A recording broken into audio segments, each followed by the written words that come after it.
अस्सलाम वालेकुम, welcome to my YouTube channel. अच्छा जी, आज हमने ना सिंपल सा 2 मिनट वाला बन बनाना है। उसके लिए हमने क्या किया, एक पोनीटेल की, ठीक है।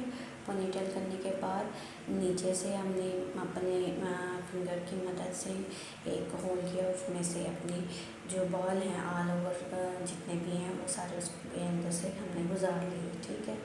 सेम इस तरीके से, ठीक है। जब ये हमने कर लिया, करने के बाद जो हमारे पास लेफ़्ट ओवर हेयर है ना, जो हमारी लेंथ है, इस लेंथ को हमने क्या करना है कि इस पे ना हमने ना वापस जितना बन हमें चाहिए, जितनी बन की चौड़ाई चाहिए, एक और ना पौनी जो है वो बना लेनी है, ठीक है। ये सिक्योरिटी होती है, इसके बगैर भी हम कर सकते हैं, लेकिन इसकी हेल्प से करेंगे तो बाल खुलेंगे नहीं, टाई करने में आसानी होगी।